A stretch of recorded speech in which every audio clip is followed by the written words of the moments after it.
Good morning student, welcome back you in mega English classes. आपका एक बार फिर से स्वागत है मेगा इंग्लिश क्लासेस में। तो आप अगर हमारे चैनल में न्यू हैं, बिल्कुल न्यू हैं, तो हमारे चैनल को सब्सक्राइब कर लीजिए ताकि हमारा प्रत्येक वीडियो आपको पहले पहुंचे। हमारे चैनल का नाम आपको याद होना चाहिए, मेगा इंग्लिश क्लासेस। ओके, तो आज मैं आपके लिए लेके आया हूँ क्लास 10th का जो सप्लीमेंट्री बुक है आपका फुटप्रिंट विदाउट फीट, उसका 3rd चैप्टर जो आपके सिलेबस में है वो फर्स्ट टर्म में आपको पूछा जाएगा। और इससे ये बुक आपके लिए बहुत ज़रूरी है क्योंकि इससे आपको 5 से 7 नंबर मिलने वाले हैं। और जब 7 नंबर है तो काफ़ी है, 7 marks is very necessary for you, है ना। तो आपको मैं इसका डायरेक्ट हिंदी समरी बता देता हूँ। हाँ, तो हिंदी समरी आप जान जाएंगे तो आप सारे क्वेश्चन आंसर आसानी से कर लेंगे। MCQ भी मैं लाऊंगा इसका और बहुत जल्द लाऊंगा, तब तक आप इंतज़ार करते रहेंगे। तो चलते हैं हम लोग चैप्टर में। हाँ, इस चैप्टर में एक गुप्तचर की कहानी है जिसका नाम ऑसबल है, जो बहुत मोटा और भद्दा है और उसकी आवाज़ तो उससे भी भद्दी है। हाँ, जितना भद्दा वो आदमी है उसकी आवाज़ उससे भी भद्दी है। और मैक्स उसका कौन है, एक सहयोगी है जो एक होटल के एक बदबूदार गलियारे में गुजर के एक कमरे में रहता है। समझ रहे हैं ना आप लोग, होटल में रहता है, वो गुप्तचर है। क्या है? गुप्तचर है। हाँ, तो फिर और वो वहाँ पे एक इम्पोर्टेंट जो महत्वपूर्ण पेपर होता है उसकी तलाश में जाता है। तो क्या वो पेपर उसको मिलता है, नहीं मिलता है, क्यों मिलता है, क्यों नहीं मिलता, ये सारे सवाल जो आपके दिमाग में उठ रहे हैं उसका जवाब अभी आपको मिलेगा। तो आप हमारे इस वीडियो में लास्ट तक बने रहेंगे। ओके, तो चलिए अब हम लोग शुरू करते हैं चैप्टर को। ऑसबल किसी भी प्रकार से एक गुप्तचर के विवरण में फिट नहीं बैठता था, क्योंकि गुप्तचर को कैसा होना चाहिए, तेज तरार, फुर्तीला, पतला दुबला, है ना, मतलब वो अपना रूप कहीं पे भी बदल सके ऐसा। लेकिन ऑसबल ऐसा फिट नहीं बैठता था जैसा कि फाउलर ने पढ़ रखा था। फाउलर यहाँ पे एक राइटर है। उस फ्रांसीसी होटल के अंधेरे तथा दुर्गंध युक्त गलियारे में, जिस होटल में ऑसबल का कमरा था, फाउलर उसके पीछे पीछे चलता हुआ निराशा का अनुभव कर रहा था। फाउलर एक राइटर है, याद रखिएगा, वो लिखता है। क्या लिखता है? कुछ भी मैगजीन में लिखता है या राइट स्टोरी राइटर है, लेकिन वो राइटर है। Ausable was for one thing fat, very fat, and then there was his accent. Though he spoke French and German, possibly he had never altogether lost the American accent he had brought to Paris from Boston 20 years ago. Okay, तो एक बात यह था कि ऑसबल मोटा था। कैसा था? मोटा व्यक्ति था, इतना मोटा, हत्ता मोटा था। हाँ, उतना मोटा आप लोग नहीं देखे होंगे। ऐसा मोटा लोग हमारे देश में कम होते हैं। जो यूरोप में मोटे लोग होते हैं उतना मोटा लोग हमारे देश में बहुत कम होते हैं। हाँ, और ऊपर से उनके बोलने का ढंग बिल्कुल भद्दा था। यद्यपि वह फ्रांसीसी और जर्मन दोनों भाषाओं को काम चलाऊ ढंग से बोल लेता था। काम चलाऊ ढंग से बोलता था, अच्छी तरह नहीं बोल पाता था। उसका अमेरिकन लहजा कभी समाप्त नहीं हुआ था, मतलब वो बोल ही लेता था उसको भी। जो वह 20 वर्ष पहले बोस्टन से पेरिस लेके आया था। कहाँ से लाया था? बोस्टन से पेरिस। ये इंपॉर्टेंट हो सकता है। From where he bring his American language, वो अपना अमेरिकन लैंग्वेज कहाँ से लाया था? हाँ, ये इंपॉर्टेंट है। बोस्टन से कहाँ लेके आया था? पेरिस लेके आया था। समझ गए? अभी उसके आगे, you are disappointed, Ausable said Wellesley over his shoulder, you were told that I was a secret agent, a spy dealing in spying and danger, you wished to meet me because you are a writer, young and romantic. यह romantic भी है, आप लोग को भी romantic होना चाहिए थोड़ा थोड़ा, है ना। रोमांटिक रहना बहुत ज़रूरी है क्योंकि हंसना बहुत ज़रूरी है दोस्त। हंसिएगा नहीं तो ज़िंदगी जीने का मज़ा ही बेकार है। गाल फुला के तो सभी बैठते हैं ऐसा करके, है ना। खासतौर से लड़कियों का तो देखिएगा, जब मन तब थोड़ा फुल्ले रहता है, लटकले रहता है। फिर क्या हुआ कि आप निराश लगते हो। ऑसबल ने अपनी गर्दन घुमाकर कहा। किसको कहा?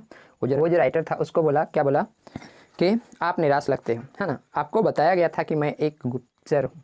गुप्तचर मतलब ए सीक्रेट एजेंट, एक जासूस जो गुप्तचरी और खतरे के काम करता है। कैसे काम करता है? खतरे के काम करता है। कहीं पे भी इसकी जान जा सकता है या किसी की भी जान ले सकता है, ये मौका मिले तो। ऐसा होता है गुप्तचर का काम, बहुत खतरा, डेंजरस वाला काम है, वेरी डेंजरस काम होता है ना। आप मुझसे मिलना चाहें क्योंकि आप एक राइटर हो, है ना, युवा हो और आपको आप रोमांटिक भी हो, आपको रोमांस पसंद है। आपको भी पसंद है क्या? नहीं, अभी रोमांस पसंद नहीं करना, अभी पढ़ना है आप लोग को। थोड़े और दिन बाद, मतलब कुछ दिन बाद आपको वो करना है।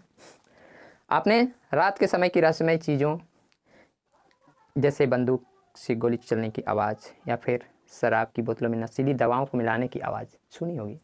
ऐसा इस गुप्तचर का विश्वास है। गुप्तचर कौन है? आसबल है। हर हमेशा याद रखना है, ये क्वेश्चन आएगा। हाँ, so instead you have spent a dull evening in a French music hall with a sloppy fat man who instead of having message slipped into his hand by dark-eyed beauties, काली आंखों वाली खूबसूरती, बहुत अच्छा लगता है ना। Gets only a basic telephone call making an appointment in his room. You have been bored, तुम bore भी हो रहे थे। The fat man chuckled to himself as he unlocked the door of his room and stood aside to let his frustrated guest enter. तो क्या हुआ? परंतु उसके बजाय आपको एक नीरस शाम एक मोटे व्यक्ति के साथ कहाँ पे? एक फ्रांसीसी संगीत हॉल में बिताना पड़ा। फ्रांसीसी संगीत आप लोग सुने होंगे, बहुत ही धीमे चलने वाला संगीत होता है।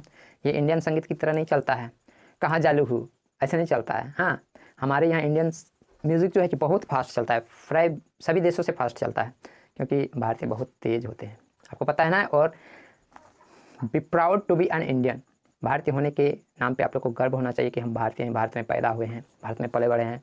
तो इस बात पे सबों को गर्व होना चाहिए, प्रत्येक भारतीय को गर्व होना चाहिए। हम लोग को तो हो ही रहा है। मेरा तो सीना जैसे ही भारत का नाम सुनते तो 3 इंच ज़्यादा बढ़ जाता है, ज़्यादा नहीं बढ़ता, 3 इंच बढ़ता है ना। तो आप लोग को भी होना चाहिए अपने देश पे, अपने देश की सभ्यता पे, संस्कृति पे, कला पे गर्व होना चाहिए, है ना। जिसके हाथों में काले नैनों वाली, यहाँ पे देखिए, काले नैनों वाली सुंदरियों के हाथ संदेश प्राप्त होने के बजाय मुलाकात का समय प्राप्त करने के लिए बेचैन रहता है। हाँ, और फिर क्या होता है? उसको एक साधारण टेलीफोन संदेश प्राप्त होता है, ट्रिंग ट्रिंग टेलीफोन। आप उब गए होंगे। वो मोटा कौन? आसबल। तब स्वयं पर मुस्कुराया जब अपने कमरे के दरवाजे को खोलते हुए एक तरफ खड़ा हो गया ताकि उसका जो गेस्ट है, गेस्ट मीन्स मेहमान, को अंदर आने दिया, रास्ते से अंदर आने दिया। समझ रहे हैं आप लोग भी ऐसे करते होंगे जब कोई मेहमान आता होगा तो। You are disillusioned, Oswald told him, but take cheer, my young friend. Presently you will see a paper, a quite important paper for which several men and women have risked their life. अपने जीवन को जोखिम में डाला है ना।